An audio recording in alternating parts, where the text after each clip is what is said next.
Hear the words of Scripture. The Gospel according to John, beginning at the 18th chapter.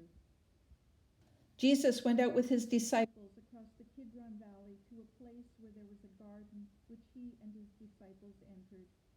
Now Judas, who betrayed him, also knew the place, because Jesus often met there with his disciples.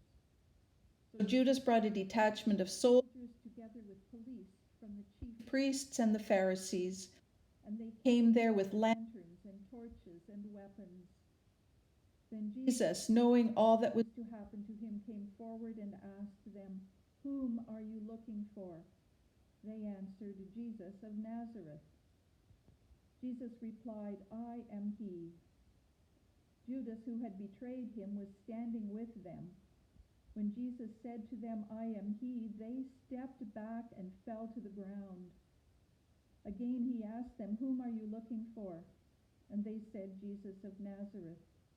Jesus answered, "I told you that I am he. So if you are looking for me, let these men go."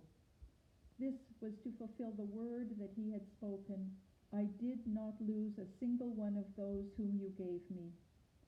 Then Simon Peter, who had a sword, drew it, struck the high priest's slave, and cut off his right ear.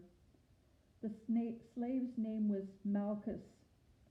Jesus said to Peter, "Put your sword back into its sheath. Am I not to drink the cup that our Father has given me?"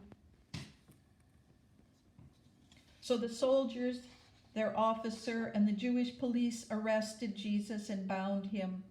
First they took him to Annas, who was the father-in-law of Caiaphas, the high priest that year. Caiaphas was the one who had advised the Jews that it was better to have one person die for the people.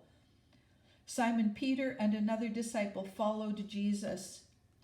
Since that disciple was known to the high priest, he went with Jesus into the courtyard of the high priest. But Peter was standing outside at the gate.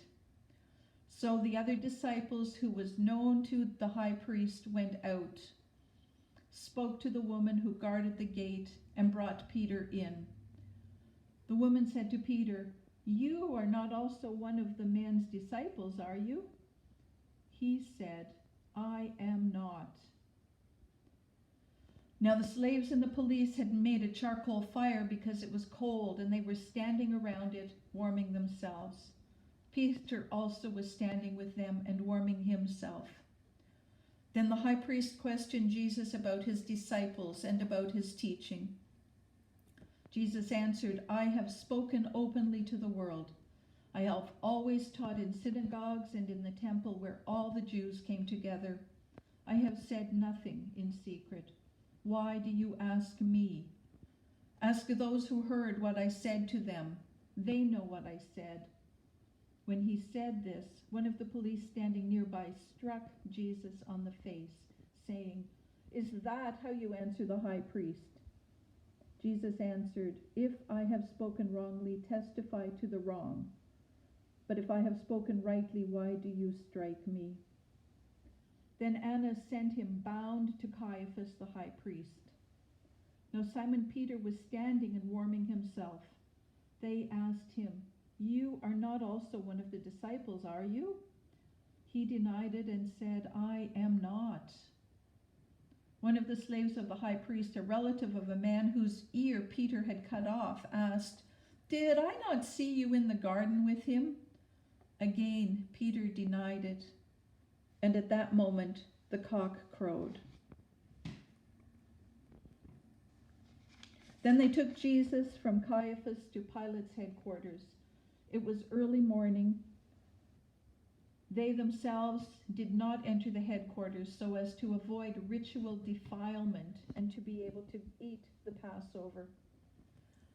So Pilate went out to them and said, "What accusations do you bring against this man?" They answered, "If this man were not a criminal, we would not have handed him over to you." Pilate said to them, "Take him yourself and judge him according to your laws." The Jews replied, "We are not permitted to put anyone to death."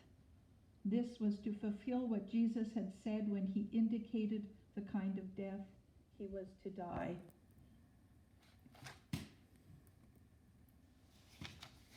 Then Pilate entered the headquarters again, summoned Jesus, and asked him, "Are you the king of the Jews?" Jesus answered, "Do you ask this on your own, or did others tell you about me?" Pilate replied, "I'm not a Jew, am I? Your own nation and the chief priests have handed you over to me. What have you done?" Jesus answered, "My kingdom is not from this world. If my kingdom were from this world, my followers would be fighting to keep me from being handed over to the Jews. But as it is, my kingdom is not from here." Pilate asked him, "So you are a king?" Jesus answered, "You say that I am a king. For this I was born, and for this I came into the world, to testify to the truth. Everyone who belongs to the truth listens to my voice." Pilate asked him, "What is the truth?" After he said this, he went out to the Jews and told them, "I find no case against him. But you have a custom that I release someone for you at the Passover. Do you want me to release for you the King of the Jews?" They shouted in reply, "Not this man, but Barabbas." Now, Barabbas was a bandit. Then Pilate took Jesus and had him flogged, and the soldiers wove a crown of thorns and put it on his head. They also dressed him in a purple robe. They kept coming up to him saying, "Hail, King of the Jews!" and striking him on the face. Pilate went out again and said to them, "Look, I am bringing him out to you to let you know that I find no case against him." So Jesus came out wearing the crown of thorns and the purple robe. Pilate said to them, "Here is the man." When the chief priests and the police saw him, they shouted, "Crucify him! Crucify him!" Pilate said to them, "Take him yourself and crucify him. I find no case against this man." The Jews answered him, "We have a law, and according to that law he must die, because he has claimed that he was the Son of God." Now when Pilate heard this, he was more afraid than ever. He entered his headquarters and asked to Jesus, "Where are you from?" But Jesus gave him no answer. Pilate therefore said to him, "Do you refuse to speak to me? Do you not know that I have the power to release you and power to crucify you?" Jesus answered him, "You would have no power over me unless it had been given you from above. Therefore, the one who handed me over to you is guilty of greater sin." From then on, Pilate tried to release him, but the Jews cried out, "If you release this man, you are no friend of the emperor. Everyone who claims to be a king sets himself against the emperor." When Pilate heard these words, he brought Jesus outside and sat on the judge's bench at a place called the Stone Pavement, or in Hebrew, Gabbatha. Now it was the day of preparation for the Passover, and it was about to be noon. So he said to the Jews, "Here is your king." They cried out, "Away with him! Away with him! Crucify him!" Pilate asked them, "Shall I crucify your king?" The chief priests answered, "We have no king but the emperor." Then he handed him over to be crucified. So they took Jesus, and carrying the cross by himself, he went out to what is called the place of the skull, which in Hebrew is called Golgotha. There they crucified him and two others, one on either side, with Jesus between them. Pilate also had an inscription written and put on the cross. It read, "Jesus of Nazareth, King of the Jews." Many of the Jews read this inscription because the place where Jesus was crucified was near the city, and it was written in Hebrew, in Latin, and in Greek. Then the chief priests of the Jews said to Pilate, "Do not write the King of the Jews, but this man said, 'I am King of the Jews.'"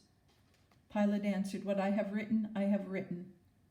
When the soldiers had crucified Jesus, they took his clothes and divided them into 4 parts, one for each soldier. They also took his tunic. Now the tunic was seamless, woven in one perfect piece from the top. So they said to one another, "Let's not tear it, but cast lots for it to see who will get it." This was to fulfill what the scriptures said. They divided my clothes among themselves, and for my clothing they cast lots.